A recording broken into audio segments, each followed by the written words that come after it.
I think we're live. I think Hello, so. Danielle. How are you? Good to see you, Colleen. Yeah, no, Good.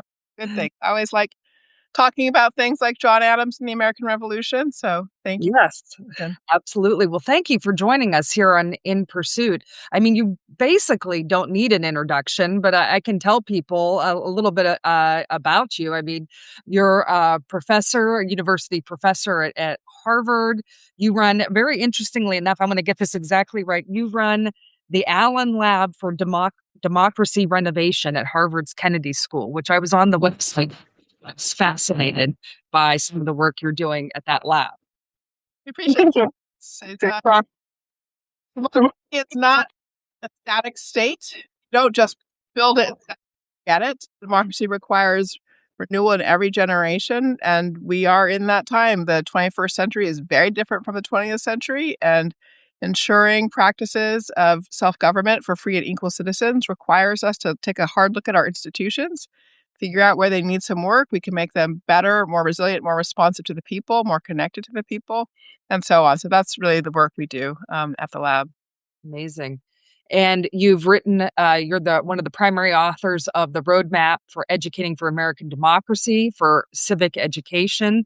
You're on the board at the Adams Center in Boston, which is just getting started. Very exciting.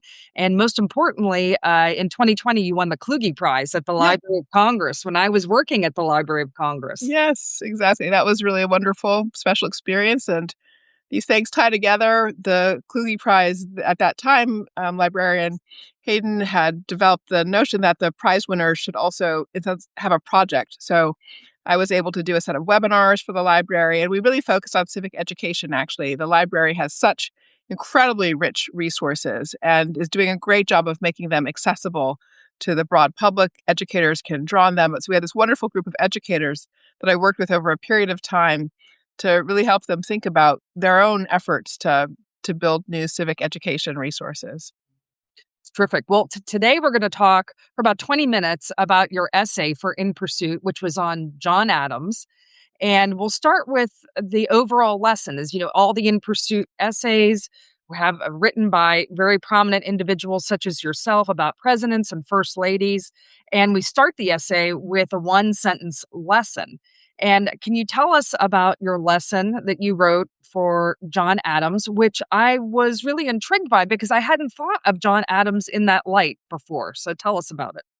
Well, it essentially boils down to the idea that real leaders are really good at elevating others, at knowing when somebody else's talents and gifts are the right ones for the moment. So John Adams did this actually by calling George Washington back at a certain point to lead military engagements as he was trying to stay out of the conflicts with France, but nonetheless protect American resources on sea. He did this in the context of negotiation of the peace treaty after the American Revolution, when there was a kind of question about whether or not to have both the French and the British participate in debates. And he said, we're going to have to can't deal with French right now. We're going to have to just sort of work with the British on our own. So that clarity about character. He did it as well with his trust and reliance on Abigail Adams, who was just a great counselor for him. So that ability to sort of read character and understand when others had great things to give was one of his gifts. When I read your essay, it was very interesting. John Adams wrote these character studies when he would meet people. And I kind of wondered about that because I don't know, when you meet someone, do you write a character study of them after you meet them? And I wonder what that tells us about John Adams, and about the time too. I mean, he was a studying character, right? He studied people and he studied books.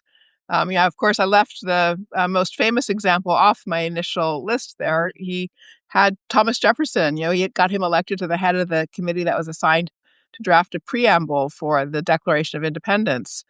He knew Jefferson wrote better. He knew that he was seen as cantankerous. He wanted Jefferson's successes to smooth the way for the Declaration. He also needed somebody from Virginia, from the South, there to balance all of the men from Massachusetts who were working on the Declaration. So he was just, he was a student all the way through. He was a good student. He went to Harvard College. He was a constant letter writer with Abigail. And I think there was just a kind of studied quality to everything that he did, including his thinking about people. Right. And you write a little bit about the negotiations, the Paris peace negotiations, and he decides not to side with Benjamin Franklin, who has all the relationships in France, and instead, he sides with John Jay in those negotiations and said, "Well, we should go this route." Why does he do that? Because if he comes there and Franklin has all the relationships, then why does Adams, what does he see about that situation that inclines him to side with Jay instead of Franklin?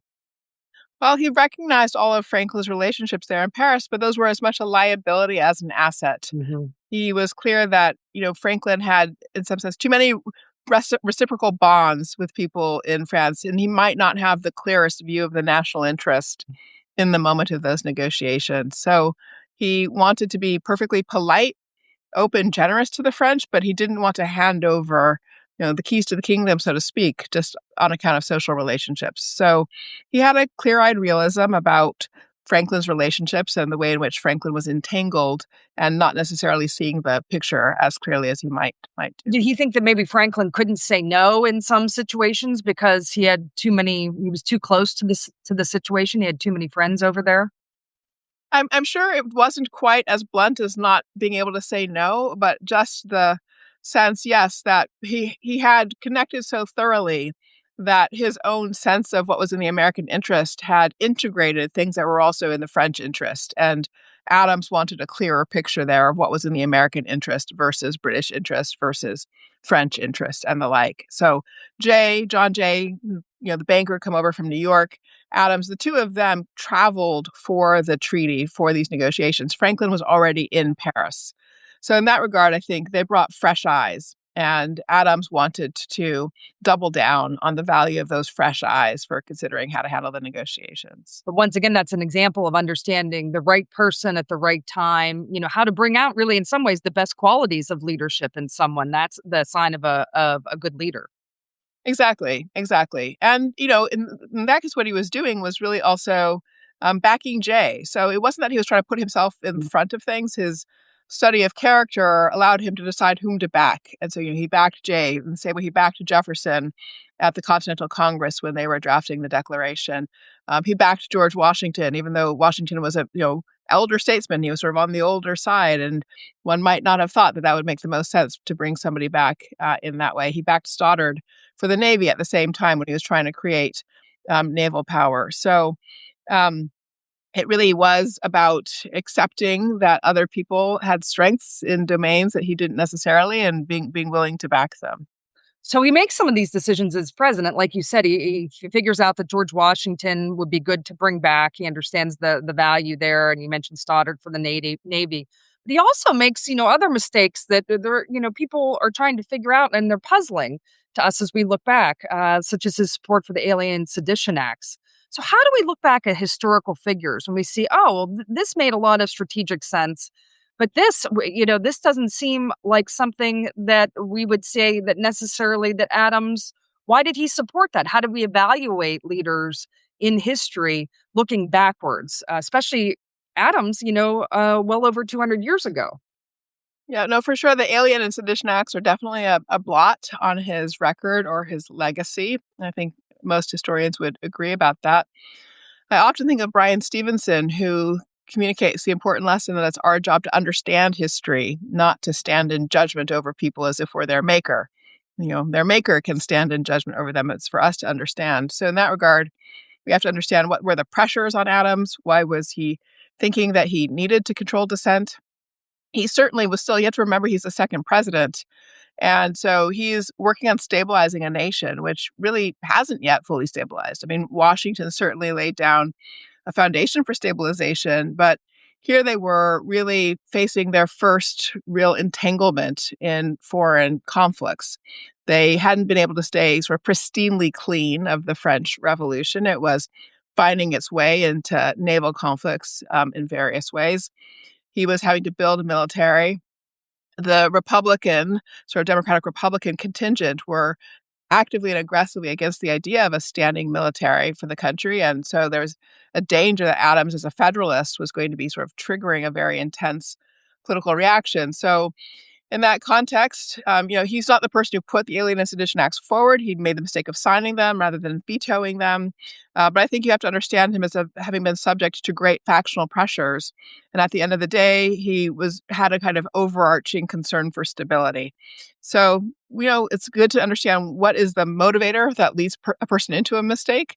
So I think that's really the picture there. So let's go back and talk about Abigail, which is you make a very big point in your essay that this is one of the defining relationships, if not the defining relationship of John Adams. Tell us a little bit about their relationship. We know they write letters back and forth to each other. What do they agree about? What don't they agree about? They have this lifelong correspondence. It's philosophically rich. It's politically rich. It's rich in a literary sense. Abigail was a huge reader. There was a network of extremely well-educated women here in Boston. Mercy Otis Warren was another one. And these women actually were quite self-conscious about wanting to sort of inject their own views, their own ideas in the political debates. Mercy Otis Warren actually published. Abigail reflected on the question of would she not try to publish, and chose not to. She preferred to work through private conversation. But she did part ways with John at various points. She was more eager than he for independence. She was frustrated that he was taking so long to embrace independence. So that was a place of difference, and where you could see her pushing him to try to actually make this happen. A place where they converged in deep agreement, and from a very early point, it was about the wrongness of enslavement. So they really stood out within the founding generation of people who always understood that enslavement was a moral wrong. Abigail hired free Black laborers as during the Revolutionary period as a part of her just basic domestic economy. So that it's really a powerful relationship. Of course, they also disagreed about the place of women in politics. Famously, Abigail wrote to John and said, "Remember the ladies," and raised the question about what it meant to put all the power in the hands of men. She said, "Husbands are given to being tyrants." And she warned that if the new generation of men establishing the country couldn't do better than previous generations, women might have to, as she put it, foment a rebellion for voice and representation. So she was very clear on the idea that you can't actually secure the common good for all women as well as men, people of all races and backgrounds, if some have power and others don't. She articulated that explicitly in her letters to John. Now but he doesn't, take her up on remembering the ladies. Why do you think that is? Is it just the product of his time? Well, yes, I think in that regard, the period of the revolution was one where people were debating new principles of the Enlightenment and really trying to figure out how do they cash out in real life. So they had this theory of natural rights. They had this idea about universal human moral equality. And they actually meant that in a very robust sense. It was the basis, for example, for John and Abigail's rejection of the concept of enslavement. But John was explicit in a lot of his writings that while he thought those principles applied to everybody, and that states and society should actually work to protect those principles for everybody, nonetheless, that should be done with, as he put it, a masculine system for how power was organized. So essentially, he and Jefferson, too, had a very paternalistic conception of how you can organize society with the view of trying to protect people's rights, provide for their flourishing, and the like. So it was, how can you explain at the end of the day? You might say vested interests. They were protecting their own interests and the like. But they had a way of kind of reconciling the high-flown ideals with the exclusionary politics. And the reconciliation was in this kind of conception of paternalistic benevolence. But there's this moral equality that you find between men and women, which is very interesting. And this is really what a lot of the letters are about, is this discussion of how morality applies to various political situations of the time. And in that sense, he does view Abigail as his equal. Is that fair to say? Absolutely. Yeah, no, she's absolutely his equal in all dimensions, other than the formal one of having access to institutional political power. Other than that, she is his equal. She is his equal intellectually. She's better read than he is, ultimately. I think he actually learns a lot of his Shakespeare from Abigail, for instance. She runs the household. She is on top of the domestic economy. So they're absolute peers. But Adams, and this is, one of the features of him. Although he's the colossus of independence, he was a mighty figure behind the revolution, behind self-government, was also always concerned about what it meant to share power broadly. So he was concerned about what it would mean to share power with women. He was concerned about what it would mean to share power with people without property. And essentially, he had a view that men, because of their position in the family, plus because of how property and inheritance moved, were the people who had a sort of built-in fiduciary duty, you might say. So that is to say, he thought that the kind of existing social structures gave men with property a specific fiduciary duty to achieve stability and security for the broader society. So it's not just his being a product of the times, because he thought it through, right? He came up with an actual kind of justification for his approach. And people had different views. Thomas Paine, for example, contemporary, shared the views about self-government and, free institutions, shared the views about abolition, but actually also believed in gender equality and had a very different relationship with his wife, in the sense of, gave her the business when they parted ways and she became her own sort of independent person and so on. So even at that time, it was possible for people to have different views. I think that's a really important thing to recognize. Perfect. And before we let you go, I mean, I would be remiss if I didn't ask you, since we are in 2026, the 250th anniversary of the United States, and you've written so wonderfully in the past, a terrific book on the Declaration. Maybe I can ask you, how are the principles of the Declaration still relevant 250 years later? How are you thinking about that in 2026? Well, here, my answer is the same as Lincoln's answer. Lincoln described the Declaration and the all-important second sentence, which dedicated the nation to the proposition that all people are created equal. He described that as the apple of gold. And then he described the Constitution as the frame of silver around the apple of gold. It's what sets the apple of gold. But that principle that all people are created equal, it is the grounding moral proposition of our country. It is the grounding moral proposition of what it means to have free self-government for free and equal citizens. It's a durable and permanent truth about humanity and what is possible for humanity. So the question is always, are we living up to it? And I think right now we can say, no, not perfectly, no. And that is why, from my point of view, we have a project of renovation in front of us. We actually need to rebuild the foundation that give us all the space to be free and equal citizens, governing our own lives and our private lives, and then collaborating to govern in the public sphere. That's why we decided to name the project In Pursuit. As when I was Archivist of the United States, I would explain to people, this is a parchment, this is an old piece of paper, that the Declaration is written on, but the Declaration is actually a document that is alive. It's very much something that is in progress. It's something that the ideals that we need to live up to, that we're always in pursuit of those.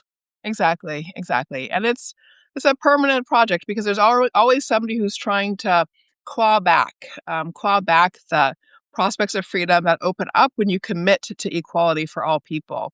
So, it doesn't really matter what year it is. There is always somebody who's trying to claw that back. So in that regard, the work of democracy is to be sort of perpetually involved in pulling people into the work and responsibility of self-government, of protecting people in their equality, protecting people in the basic rights that make it possible for us to function as free and equal self-governing citizens. As you look in 2026, this is the last question. Would you have any hope? What do you hope that Americans reflect upon in 2026 during this 250th anniversary, so that if we had this discussion in December or in January of next year, that maybe we've taken some time to self-reflect about as we think about our self-governance for the next 250 years?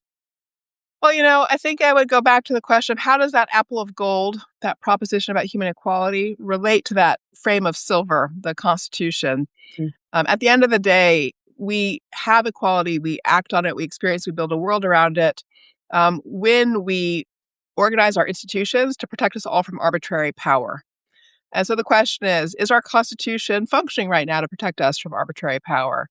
Mm. And if not, well, then it may be that we have some work we need to do. People should be protected from arbitrary retribution, for example. An economy that is changing rapidly and arbitrarily because of what can seem like whimsical decision making. So, in that regard, I think we have a project right now to reconsider constitutionalism itself and ask ourselves whether or not we are succeeding in delivering a constitution that protects that apple of gold. Danielle, thank you so much for joining us this evening with In Pursuit. And thank you again for writing such a wonderful, insightful, and original essay on John Adams.